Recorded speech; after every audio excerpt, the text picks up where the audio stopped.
All right, let's just look at a couple cases for multi-step function inverses you might see on deltamath or study island. So you might be given f of x equals the cube root of x plus 7, and you're told to find its inverse. So f inverse of x is simply its reflection across the line y equals x.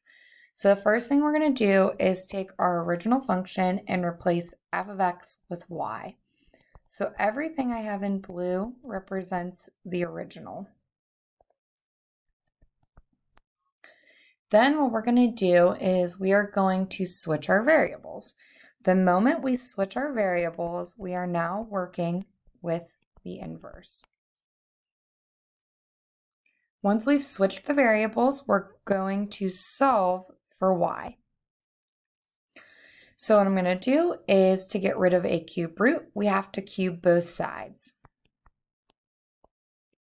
So that leaves x cubed, the cube root and cube cancel, y plus 7. Now we need to solve for y, so we subtract 7 from both sides. So I get x cubed minus 7 equals y. Again, the red function represents the inverse, so we're going to replace y with f inverse. So f inverse x equals x cubed minus 7. All right, to identify inverses graphically, all we have to do is flip the original points. So if on the original, you have the point 0, 1, on its inverse, we're going to graph the point 1, 0. If the original contained the point 5, 6, the inverse will contain the point 6, 5. So when you're graphing them, all you're going to do is graph its flip-flopped points. You have to graph 5 correctly in order to get credit. So 9, 4 becomes 4, 9. Try to pick nice, easy points.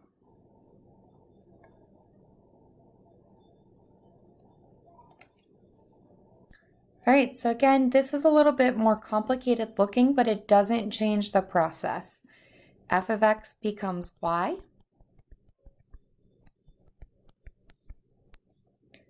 Inverse says flip x and y. And once you flip your x and y, at this point, you are just doing order of operations in reverse. So how do you get rid of something to the 5th power?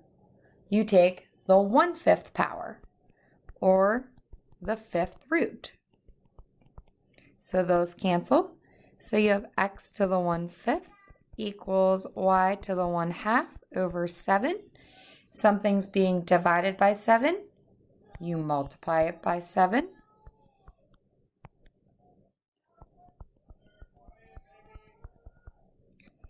If you have something raised to the 1/2 power, you square it. So you get y equals 7x to the 1/5 squared. You don't need to distribute that square in. You don't need to simplify. You are good to leave it right here. And remember, y in this term is simply f inverse x. That f to the negative 1 power just means inverse. It does not mean something raised to the negative 1. All right, let's try another one like that. So again, first thing we're going to do is change f of x to y. We're going to flip x and y.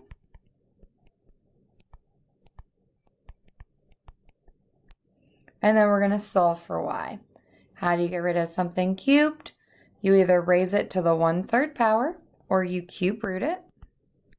So let's try it this way with a cube root symbol. How do you get rid of division? Multiplication.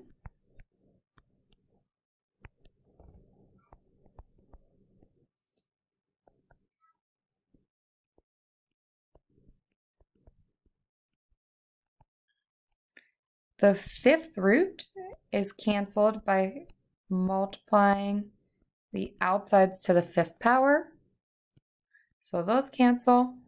So you get 7 cube root x all to the fifth power. Y is just a fancy way of saying F inverse. And now it's more or less, can you type this in correctly? Just being cautious of how you put your values.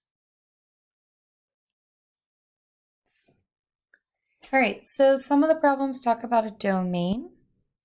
We talked about that as well. So a function has to pass the horizontal line test in order to have an inverse. So in this example here, we have f of x equals 3x to the 4/5 power, and we're told that x is greater than or equal to 0. So in order to find our inverse, we're going to make it y equals 3x to the 4/5. We're going to flip our x and y. And then we're going to solve for y. So again, to get rid of a power, you multiply by its opposite, because we want that new power to become 1. So we're going to multiply both sides by 5/4. So we get x to the 5/4 equals 3y.